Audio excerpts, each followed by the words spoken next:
The crystal chandeliers of the Metropolitan Grand Ballroom dripped light onto 1,000 champagne flutes. But for Ava Lennox, the only illumination that mattered was the warm spotlight on her husband. Julian Cross, a man sculpted from ambition and Savile Row suits, was at the podium, charming the city's elite into funding his latest philanthropic venture. Ava, seated at the head table, rested a hand on the gentle swell of her 7-month pregnancy, a secret smile playing on her lips. Then he introduced his star protégé, Mila Kerr. And as the applause thundered, under the guise of a congratulatory embrace, Julian's lips found Mila's in a kiss that was anything but paternal. The camera flashes were like lightning, and in that blinding white, Ava's world shattered. The air in the ballroom was thick with the scent of money and hothouse hydrangeas. It was the kind of atmosphere Ava had learned to navigate with a practiced ease that felt like a performance. A world away from her days sketching blueprints in a cramped university studio. A life she now recalled with a strange, bittersweet nostalgia. She had been an architect of rising acclaim, a woman who saw the world in lines, structures, and possibilities. Then she met Julian Cross, a man who built empires not with steel and glass, but with binary code and sheer force of will. He hadn't just entered her life, he'd annexed it, his gravitational pull so immense that her own ambitions had quietly begun to orbit his until they were all but eclipsed. Tonight was the pinnacle of his latest achievement, the Lumina Foundation Gala, a charity he'd founded to bring tech education to underserved youth.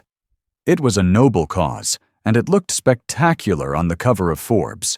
From her seat at the head table, a position of honor that felt more like a display case, Ava watched him.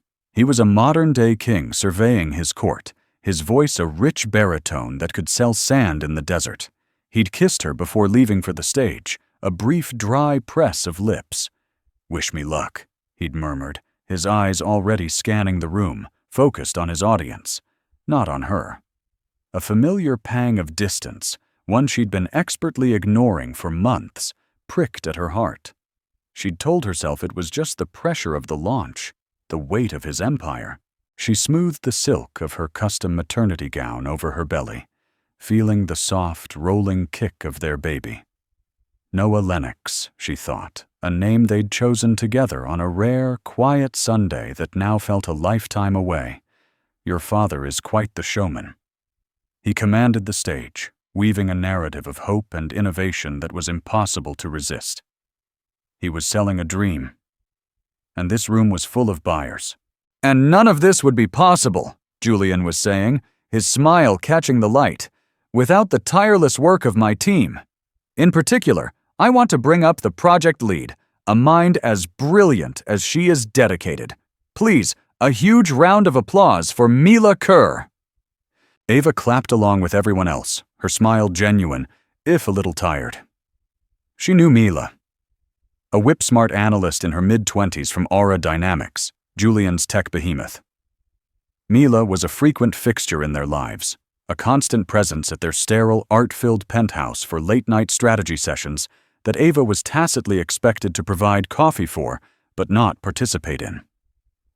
Ava had always found her a little too eager, her gaze lingering on Julian a second too long, but she'd dismissed it as the hero worship of an ambitious subordinate. "I was so naive," a voice would whisper in her mind, much, much later. So willfully blind, Mila ascended the stage, a vision in emerald silk that clung to her like a second skin. She was flushed with success, her gaze fixed solely on Julian with an unnerving intensity. He met her at the podium, taking her hand. The crowd roared its approval. He leaned in to whisper something in her ear, a gesture of a proud mentor. Ava felt another kick from Noah, this one sharper, more insistent, as if sensing the atmospheric shift she was trying to deny. Then it happened. In the split second between the peak of the applause and the blinding volley of camera flashes from the press pit, Julian's congratulatory hug became something else entirely. He cupped the back of Mila's head, his fingers sinking into her elaborate updo, and pressed his lips to hers. It wasn't a fleeting peck on the cheek. It was a kiss, a deep, possessive, undeniable kiss, captured for eternity in 100 strobing bursts of light. Time seemed to warp, to thicken like honey. The clinking of glasses, the murmur of the crowd, the orchestral music, it all receded into a dull, distant hum. The only thing Ava could see, the only thing that was real, was the tableau on stage. Her husband, the father of her unborn child, kissing another woman in front of the entire world. A collective gasp, sharp and sudden, sucked the air from the room. A woman at a nearby table, a rival of Julian's whom Ava had always detested, covered her mouth, her eyes wide with horrified glee. For a heartbeat, Ava was paralyzed. Her mind, an architect's mind built on logic and reason, refused to process the image. It had to be a mistake, a trick of the light, an awkward angle. But the way Mila's hand rested on Julian's chest, the way his body angled possessively towards hers, there was no misunderstanding this. This was a truth as solid and brutal as concrete. Betrayal was a cold, physical thing. It started in her stomach, a knot of ice that spread through her veins, chilling her to the bone. The baby kicked again, a frantic, panicked tattoo against her ribs, as if he too could feel his world tilting off its axis. The kiss ended. Julian pulled back, his expression a flicker of pure panic before the mask of cool control slammed back into place. Mila looked dazed, her lipstick slightly smeared, her eyes glassy. They stood apart, suddenly 2 feet of empty space between them screaming louder than the kiss itself. The silence in the ballroom was a living entity, vast and suffocating. It pressed in on Ava, on everyone. Something inside Ava, some carefully constructed load-bearing wall, snapped. The years of quiet accommodation, of sublimating her own identity for his, of being the perfect, supportive wife, it all incinerated in a blaze of white-hot fury. She wasn't just a spectator in this drama, she was a principal, and they had just handed her a live microphone. With a grace she didn't know she possessed, she rose from her chair. The heavy silk of her maternity gown swayed around her. Every eye in the room swiveled from the stage to her. She could feel their pity, their morbid curiosity, their judgment. She ignored it all. Her focus was singular. She walked towards the stage, her steps even and deliberate. A security guard moved to intercept her, his expression a mixture of confusion and alarm. He put a hand out. "Ma'am?" Ava didn't even look at him. She looked past him, at Julian, who saw her coming. His eyes were wide, pleading, warning, commanding her to stop, to sit down, to not make a scene. She walked right past the guard as if he were a ghost. She walked past her husband, her gaze fixed on the podium where the master of ceremonies had left his microphone just moments before. Her hand closed around the cool metal. It felt heavy, a scepter of newfound, terrible power. She turned to face the stunned, silent crowd. Her heart hammered against her ribs, a frantic drumbeat in the cathedral of silence. She cleared her throat. The sound echoed through the vast hall. She looked at Julian, whose face was now a mask of rage and terror. She looked at Mila, who looked small and lost. Then her eyes swept across the hundreds of faces staring up at her. "Good evening," she said, her voice miraculously clear and steady. "It seems my husband, in his excitement, made a small omission in his thank yous." She paused, letting the words hang in the air, each one a perfectly placed stone dropping into a silent pool. She saw Julian take a step toward her, his mouth opening to say something, anything. She held up a hand, a gesture of such authority that it stopped him cold. "He forgot to thank his other partner tonight," Ava continued, her voice ringing with a chilling clarity. "The one who has been with him not just on this project, but for the last 10 years. She let her gaze drift down to her swollen belly, a deliberate, theatrical gesture. She then looked back up, her eyes finding the lens of the lead photographer in the press pit. And he forgot to thank his unborn child. She placed the microphone gently back on the stand. She didn't run. She didn't cry. She didn't scream. She simply turned and walked off the stage, down the steps, and through the parted sea of gawking socialites. The silence held until the grand ballroom doors swung shut behind her, and then the dam of whispers finally broke into a roar. The cold night air hit Ava like a physical blow, a welcome shock after the suffocating heat of the ballroom. The cacophony of her own thoughts was louder than the distant Manhattan traffic.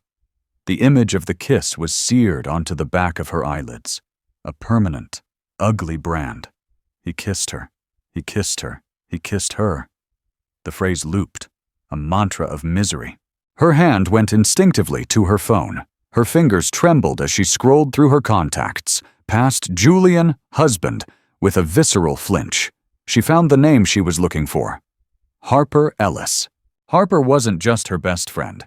She was her anchor to the woman she'd been before Julian, a fiercely intelligent, no-nonsense litigation lawyer who saw the world in facts and evidence, not the gauzy illusions Ava had been living in. Harper answered on the second ring. "Ava, what's wrong? You sound—" "I need you," Ava choked out, the words cracking. The composure she'd brandished like a shield on stage was crumbling. Can you come get me? I'm at the Met Grand." "I'm on my way." There was no hesitation, no barrage of questions, just the solid, unwavering certainty of a true friend. Harper had never fully trusted Julian, a sentiment she'd voiced gently early on but had dropped at Ava's defensive insistence. The memory of that now felt like another betrayal, one she had inflicted upon herself. Ava waited on the curb, ignoring the curious glances of the valets. She felt strangely disconnected from her own body, as if she were watching a scene from a movie. The pregnant wife, abandoned on a sidewalk in a couture gown. It was all so pathetic, so cliché. A black SUV pulled up, and Harper jumped out of the passenger seat, her face etched with a mixture of fury and concern. "Get in," Harper said, her arm wrapping around Ava's shoulders, guiding her into the warm interior. "Don't say a word until we're moving." As the car pulled away from the curb, a frantic Julian burst through the ballroom doors, his eyes scanning the street like a predator. He saw their vehicle, his face a mess of desperation. He shouted her name, the sound swallowed by the city. Ava didn't look back. She stared straight ahead, watching the glittering skyline blur through the tears she hadn't realized were falling. The sanctuary of Harper's Upper West Side apartment was a world away from the cold, minimalist expanse of the penthouse Ava shared with Julian. Harper's place was cluttered with law books, overflowing bookshelves, and the faint, comforting scent of coffee and old paper. It was real. It was a home. Harper handed her a glass of water and sat opposite her on a worn leather sofa. "Okay," she said softly, her lawyerly intensity tempered with deep affection. "Tell me exactly what happened." Ava recounted the story in a monotone, the words feeling foreign and rehearsed. The speech, the introduction, the kiss, the microphone. As she spoke, the numbness began to recede, replaced by wave after wave of nauseating pain. "He did it, in front of everyone," she whispered, the reality of the public humiliation crashing down on her. "All those people, his board members, our friends." "They're not your friends if they're his friends," Harper said, her tone sharp but not unkind. "And screw his board members. The only people who matter right now are you and that baby." Just then, Ava's phone began to buzz incessantly. Julian. Julian.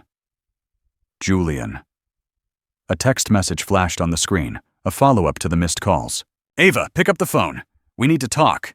This is a huge misunderstanding. You're being hormonal and emotional. You completely overreacted. Don't do this." Hormonal. The word was a lit match on a trail of gasoline. The raw grief momentarily gave way to a towering rage. "A misunderstanding?" she said, her voice shaking with fury as she showed the text to Harper. "He thinks a tongue down another woman's throat is a misunderstanding?" "Classic narcissist," Harper muttered, her eyes dark. "Deny, attack, and reverse victim and offender. He's not sorry he did it. He's sorry he got caught. He's sorry you blew up his carefully curated image." The front door of the apartment buzzed, a loud, jarring sound that made Ava jump. Harper checked the intercom, her expression hardening. "Speak of the devil." "Don't let him in!" Ava pleaded, panic seizing her. The thought of facing him now, in his self-righteous anger, was unbearable. "I wasn't planning on it," Harper said, pressing the talk button. "What do you want, Julian?" His voice, tinny and distorted through the speaker, was laced with an uncharacteristic desperation. "Harper, please, I just need to talk to my wife." "She doesn't want to talk to you," Harper replied flatly. "Don't you dare speak for her! Ava, I know you can hear me! Open the door! We are married! You are carrying my child!" My child. Not our child. The possessive pronoun was a dagger. He saw her, he saw the baby, as extensions of himself, possessions to be managed. "Go home, Julian," Ava said, her voice surprisingly strong as she leaned towards the intercom. "There's nothing left to say tonight." There was a moment of shocked silence, then the sound of his fist banging against the solid wood of the door. "Ava, don't you dare walk away from me! Do you have any idea what you've done? You've embarrassed me! You've jeopardized everything!" The entitlement, the sheer audacity of his words, was staggering. In that moment, something shifted irrevocably in Ava. The pain was still there, a gaping wound, but a fragile layer of steel was beginning to form around it. She wasn't just a victim. She was a woman who had been pushed too far. "Leave," she said again, her voice like ice.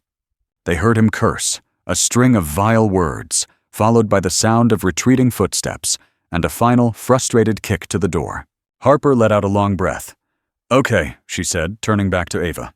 "Phase 1 is over. He knows he can't bully his way in here. Now comes the hard part." Ava looked at her friend, her eyes filled with a terrifying, uncertain future. "What's the hard part?" "Deciding what you're going to do next," Harper said, her gaze unwavering, "and taking back your life, piece by piece." Ava spent the night in Harper's guest room, a small, cozy space that felt like a fortress. She didn't sleep. She lay awake, one hand on her belly, feeling the steady, rhythmic movements of her son. With every kick, she felt a growing resolve. This wasn't just about her anymore. She had to be strong for him. She had to build a world for him that wasn't founded on lies and shadowed by betrayal. She thought about the life she had built with Julian, the lavish parties, the international travel, the penthouse that felt more like a museum than a home. It was a beautiful, gilded cage, and she hadn't even realized she was trapped until the door had been blown clean off its hinges. The morning light crept through the blinds, illuminating the dust motes dancing in the air. Ava sat up. The grief was still there, a heavy cloak, but underneath it, a tiny, unfamiliar spark ignited. It felt like anger. It felt like determination. It felt like the architect she used to be, looking at the rubble of a demolished building and starting to sketch the blueprints for something new, something stronger, something that was entirely her own. The next 48 hours were a blur of digital fallout. The Gala mic drop became a viral sensation. Grainy cell phone videos of Ava's speech were everywhere, juxtaposed with high-resolution photos of the kiss. News headlines screamed, "Cross-empire shaken by scandal." Pregnant wife's speech stuns elite. Julian's PR machine went into overdrive, issuing a statement that was a masterpiece of corporate spin. It spoke of a profound personal misunderstanding, immense pressure, and requested privacy during this difficult time for our family. The subtext was clear. Ava was unstable, her actions the result of pregnancy-induced hysterics. Mila Kerr had vanished. Her social media was deactivated, her phone disconnected. She was a ghost, erased from the narrative Julian was desperately trying to control. From the quiet sanctuary of Harper's apartment, Ava watched it all unfold with a sickening detachment. Harper acted as a gatekeeper, fielding calls from Julian's lawyers, his panicked mother who alternated between blaming Ava for the scene and Mila for the affair, and reporters offering six-figure sums for an exclusive interview. Ava's instructions were simple. Say nothing. Her silence, Harper advised, was her most potent weapon. He's trying to paint you as the crazy, hormonal wife, Harper said, scrolling through a newsfeed on her laptop. It's a classic misogynistic defense. We're not going to engage. We're going to build a case. A case for what? Ava asked, her voice hollow. For your freedom, Harper replied, her eyes flashing. For your future. Ava, you need to understand the power imbalance here. Julian has controlled the finances, the narrative, your entire life for years. We need to untangle you from him, legally and financially. Did you sign a prenup? Ava nodded numbly. Yes, when we got married. I didn't even read it properly. I was in love. I thought it was just a formality, something his father insisted on. Of course you did, Harper sighed. Let me guess. He told you it was to protect his family's assets, but that he'd always take care of you. Ava's silence was answer enough. The memory of that conversation was painfully clear. They were in his sleek, minimalist apartment, years before the penthouse. He'd slid the thick document across the glass table. It's just paper, Ava, he'd said, his hand covering hers. You and I, what we have, is real. This is just to make the old guard happy. She had signed it without a second thought, high on love and the shared dream of their future. I need a copy of that prenup, Harper said, her voice all business. And I need you to start thinking about everything. Bank accounts, assets, properties, any conversations you remember about business deals. He co-mingled your lives. It's highly likely he co-mingled his funds. That's our way in. The task felt monumental. For 10 years, her life had been a seamless tapestry woven with Julian's. Where did he end and she begin? In the quiet moments, when Harper was at work, she found herself drifting back. She remembered the specific project she gave up for him. It was a chance to join a prestigious firm in Chicago, to work on a groundbreaking museum design. Julian had been on the cusp of securing his first round of major funding for Aura. I need you here, Ava, he'd pleaded. This is our moment. Once Aura takes off, you can build anything you want. I'll fund it myself. It was another promise, another dream he'd sold her, that she had willingly bought. She began to see a pattern in the past, a slow, insidious erosion. Honey, you don't need to work, I've got this. Let my financial guys handle our investments. You shouldn't have to worry about it. This party is important for us. Can you push back your deadline? Each one seemed reasonable at the time, a small sacrifice for their shared future. But cumulatively, they had dismantled her independence, leaving her utterly dependent on the man who had just shattered their future. A week after the gala, a package arrived, delivered by a high-end courier. It was from Julian.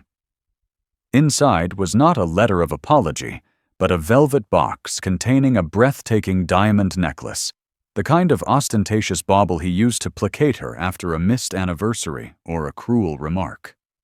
There was also a note, written on his heavy, embossed personal stationery.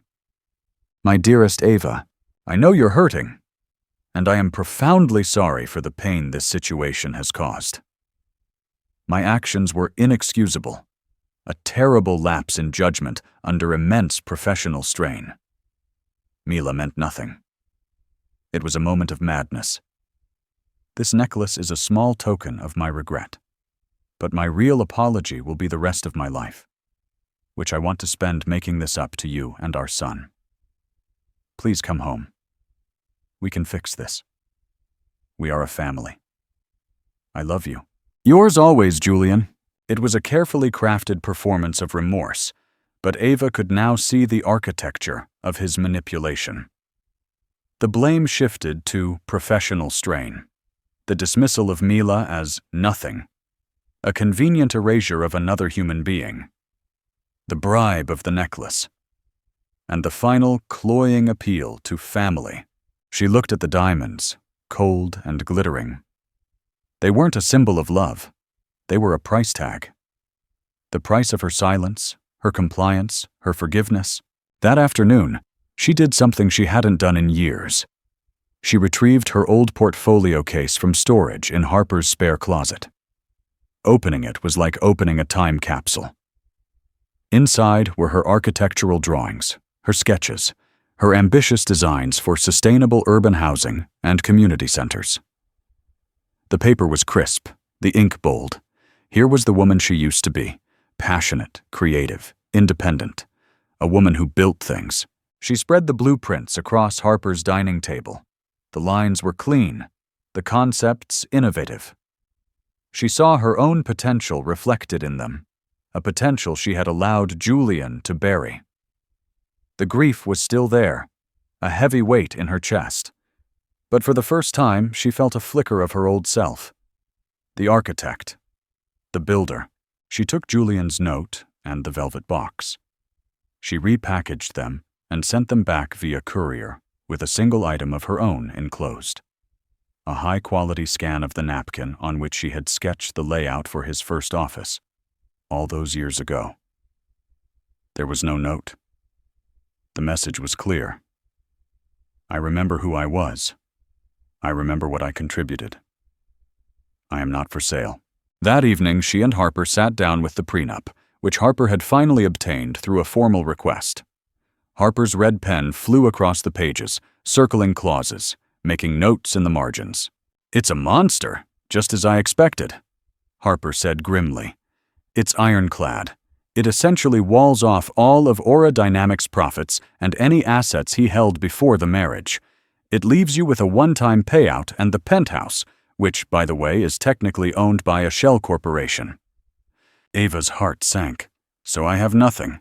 Not nothing, Harper corrected, her eyes gleaming with a predatory legal light. But not nearly what you're owed as his partner for a decade. The payout is insulting, but, she tapped a section with her pen, there's a lifestyle clause. It guarantees you will be maintained in the lifestyle to which you have become accustomed. That's subjective and open to interpretation. And there's this. She pointed to another clause, one Ava had never noticed. The infidelity clause. It was standard, almost boilerplate. In the event of documented adultery, the terms of the settlement could be renegotiated. The gala wasn't just a humiliation, Ava, Harper said, a slow, grim smile spreading across her face. It was evidence. Hundreds of witnesses and high-resolution photos. He didn't just break your heart.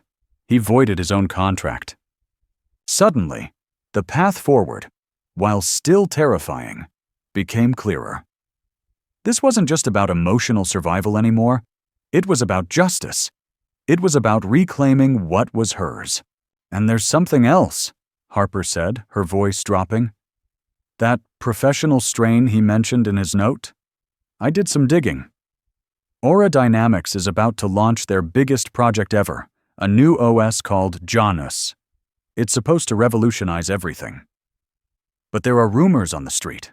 Rumors that the tech is buggy, that they're bleeding cash to fix it, that Julian has leveraged everything, personally and professionally, on its success. The pieces began to click into place. The pressure, the desperation, the recklessness. He's not just fighting for his marriage, Ava realized, a cold dread mixing with her resolve. He's fighting for his empire. Exactly, Harper confirmed. And a messy, public divorce, especially one where his ex-partner might have a claim to a piece of the company she helped start, that could spook his investors. It could bring the whole house of cards down. The power dynamic, which had felt so impossibly skewed, had just shifted, ever so slightly, in her favor. Julian had built a gilded cage for her, but in his arrogance, he had just handed her the key. The first shot was fired not with a headline, but with a quiet, formal legal filing. Ava Lennox versus Julian Cross. Petition for dissolution of marriage.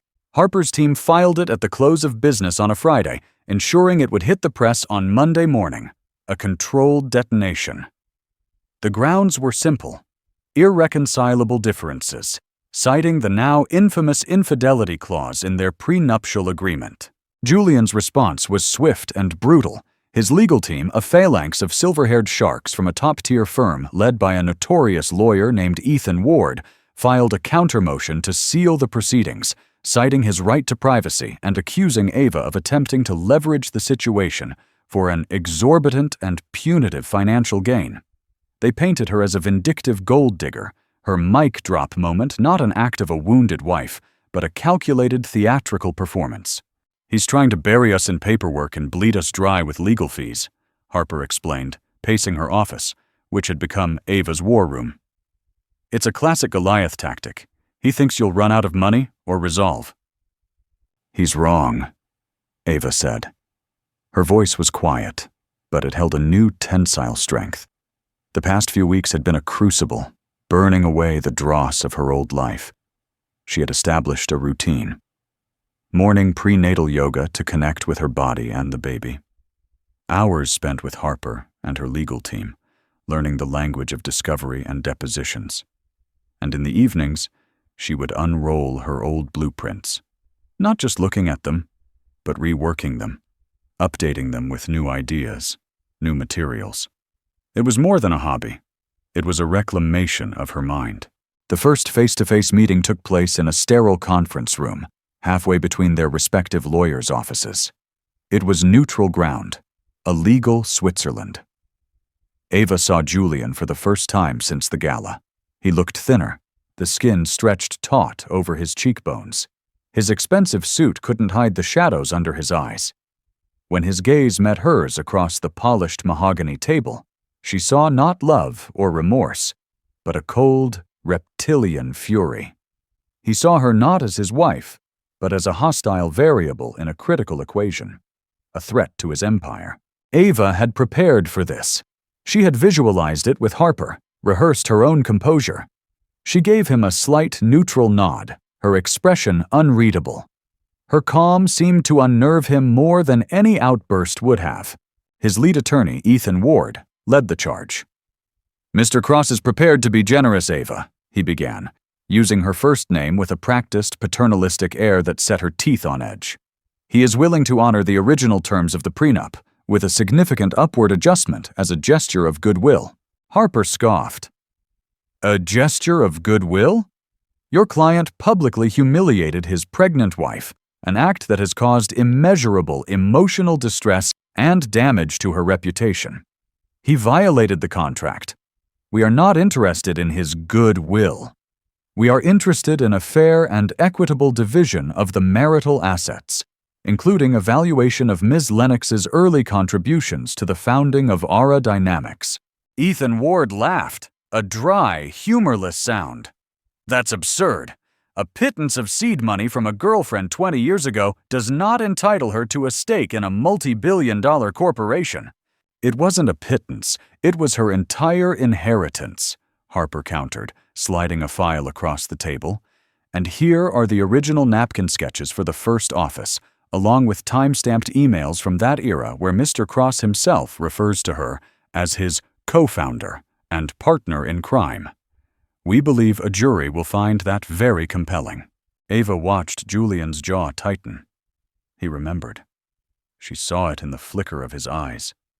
He had forgotten that she had kept everything. She was an architect. She archived her life. The negotiation stalled. Julian's strategy was clear: drag it out, make it painful, and hope she would break. But something unexpected happened. An email appeared in Harper's inbox from an anonymous, encrypted address. Subject: Janus.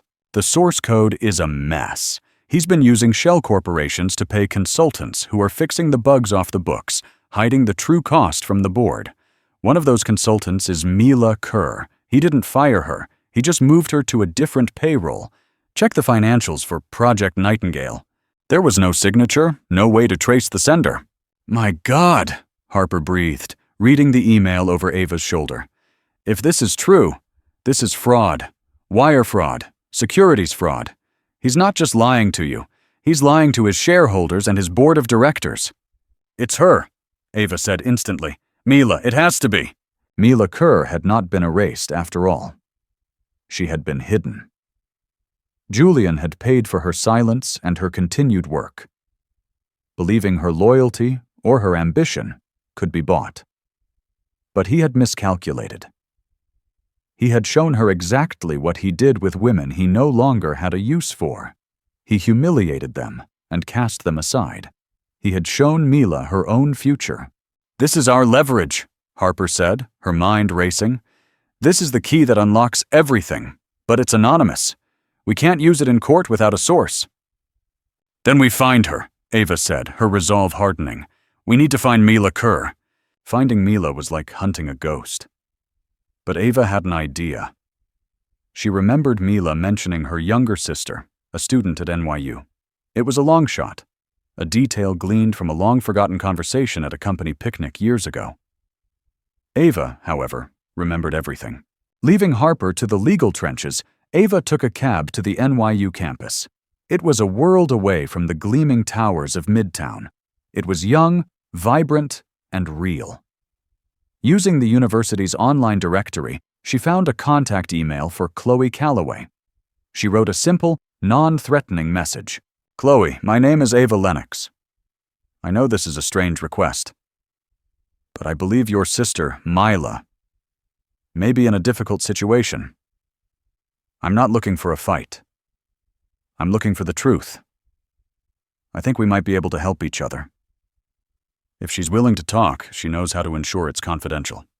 It was a message in a bottle, cast into a digital ocean. For 2 days, there was nothing. Ava began to think it was a mistake. Then a new encrypted email arrived. Subject, Ria Janus. A coffee shop in Brooklyn. Tomorrow, 3 p.m. Come alone! The meeting was tense. The coffee shop was a small, hip establishment filled with freelancers and students. Mila sat in a corner booth, hunched over a laptop. She looked nothing like the glamorous woman on the stage. She was pale, wearing no makeup, her hair pulled back in a simple ponytail. She looked haunted and paranoid, her eyes darting towards the door.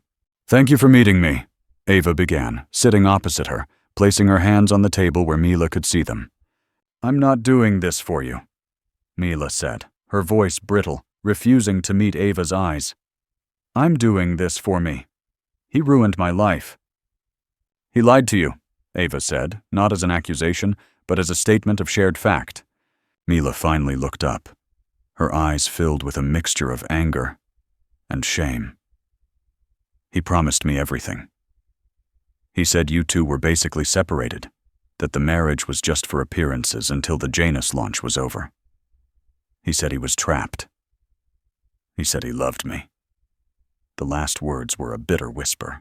He told me you were a brilliant, once-in-a-generation mind, Ava countered quietly. He also told me I was the love of his life. Julian builds realities to suit his needs.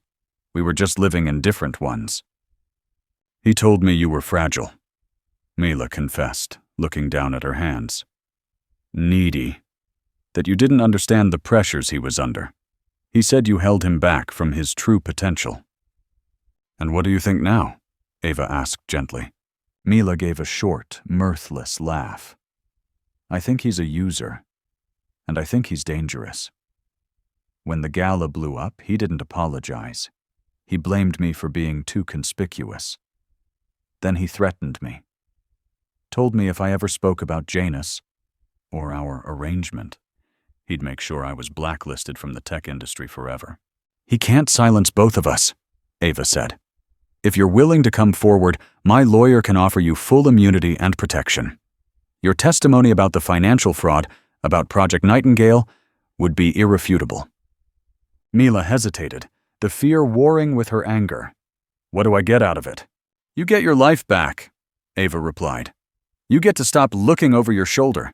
You get to be the brilliant analyst Julian once claimed you were, not his dirty little secret.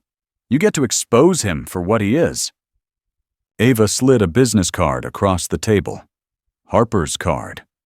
The choice is yours, but his empire is built on lies, and buildings built on faulty foundations always, eventually, collapse. Ava left the coffee shop and walked out into the crisp autumn air.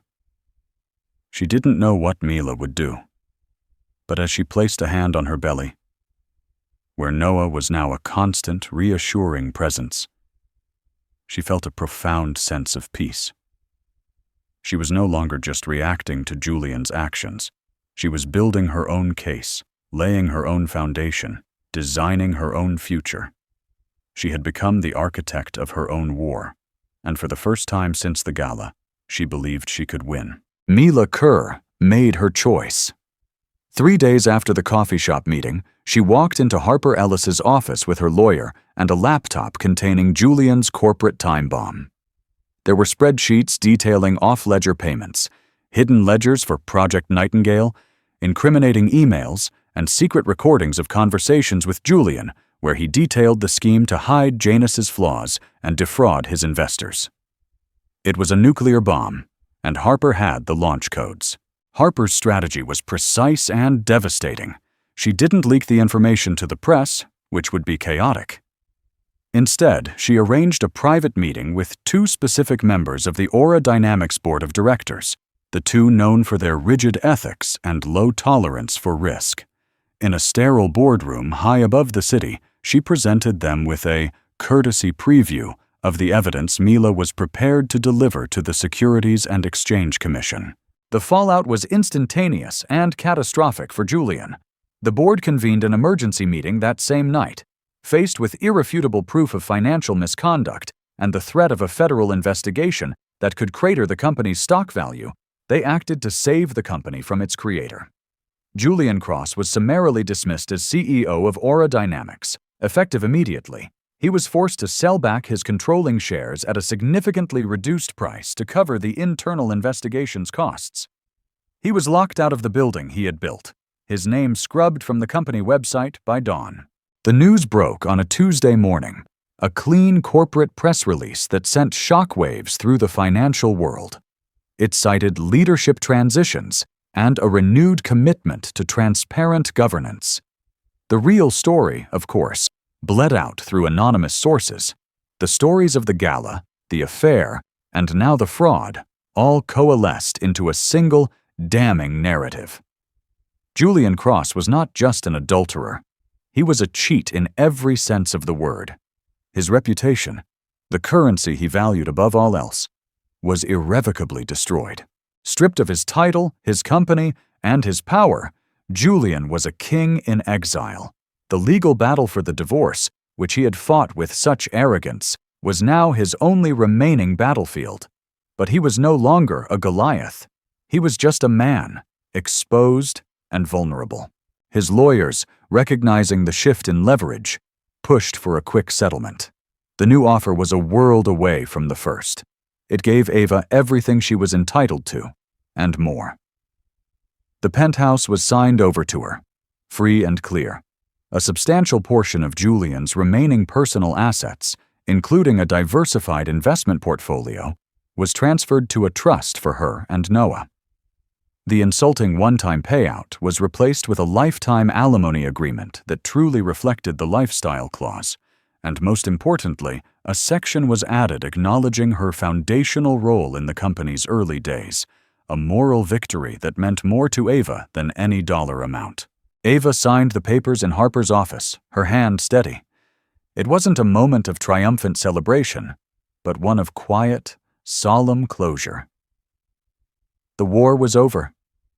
She had won, but the victory felt heavy. The cost measured in years of lost identity and a broken heart. 2 months later, in the calm, sterile environment of a hospital delivery room, Ava gave birth to a healthy baby boy. She named him Noah Lennox. She gave him her name. He was her future, not an extension of a broken past. Holding him for the first time, his tiny fingers wrapping around hers, she felt a love so pure and overwhelming it washed away the last vestiges of bitterness towards Julian. He was no longer a monster in her mind. He was just a sad, flawed man who had lost his way, the distant father of her son. Ava didn't stay in the penthouse. It held too many ghosts in its minimalist, echoing rooms. She sold it, using the funds to purchase a beautiful, neglected brownstone in Brooklyn, not far from where she had met Mila. It was a project. It had good bones, but needed a complete overhaul. It needed an architect. The next year was one of quiet, joyful construction. She supervised the renovation herself, her baby boy strapped to her chest in a carrier, gurgling happily as his mother pointed out where new walls would go, where skylights would open up the space to the sun. It was often lonely. There were nights when the baby was finally asleep, and the silence of the house felt enormous. In those moments, she grieved not for Julian, but for the family she thought she would have. Yet with each stud she saw framed in each wall that went up, she was building not just a house, but a fortress of her own making. She reopened her own firm, Lennox Architecture. Starting small, taking on projects that mattered to her, a community library, a pro bono design for a women's shelter. Her work was celebrated for its heart and ingenuity. She was building a life, one brick, one blueprint at a time. She heard about Julian sporadically. He had avoided jail time by cooperating with the SEC investigation into his own company, but his fortune was decimated, his name a pariah in the business world. He had retreated to a smaller, inherited property upstate, living a life of quiet obscurity that would have once been his worst nightmare. One crisp autumn afternoon, almost 2 years after the gala, her phone rang. It was an unknown number. "Hello? Ava, it's Julian." His voice was different.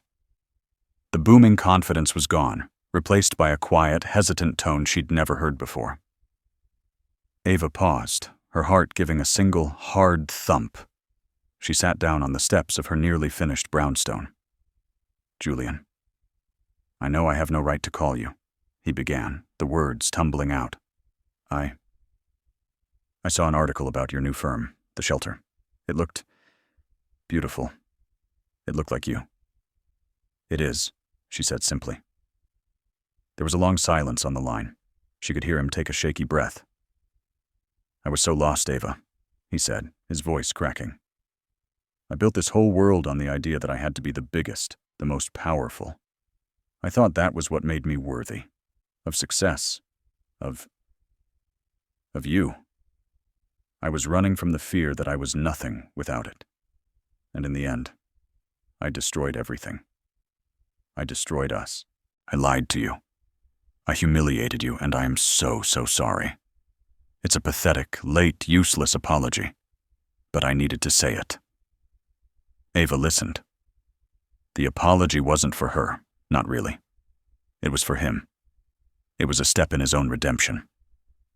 And she found, to her surprise, that she could accept it without sacrificing any part of her own hard-won peace. "Thank you for saying it, Julian," she said, her voice gentle. "Could I, maybe, see him?" he asked, his voice thick with emotion. "No, I'll do whatever you want. Supervised, a park, just for a few minutes. I want to see my son."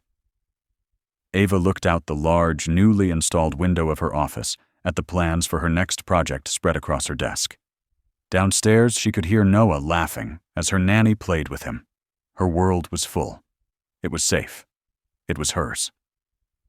The architect in her knew that some structures are too damaged to be repaired. You have to tear them down and build something new. But she also knew that forgiveness wasn't about rebuilding the old, but about clearing the ground for the future. "Okay, Julian," she said, a decision solidifying in her heart. "We can arrange that." He was Noah's father. He could not be her husband. But perhaps, in time, he could learn to be that. His path to redemption was his own to walk. But she would not be the gatekeeper who barred him from his son. Her own structure was sound. It was strong enough to withstand anything. Ava's story isn't just about the fall of a millionaire. It's about the rise of a woman who refused to be a footnote in her own life. From the ashes of a spectacular betrayal, she didn't just rebuild, she redesigned her entire world on her own terms. She traded a gilded cage for a home with a foundation of self-respect, proving that true power isn't about the name on a skyscraper, but the strength to grab the microphone and speak your truth, even when your voice is shaking. Her journey from heartbreak to architect of her own destiny is a powerful reminder that our lowest moments can become the blueprints for our greatest achievements. She didn't just get her life back, she built a better one from the ground up. What would you have done in Ava's shoes? If her story of resilience and rebirth inspired you, show your support by hitting that like button. Share this video with someone who needs to see that it's possible to build a beautiful life from the rubble, and subscribe for more tales of incredible strength. Let us know your thoughts in the comments below.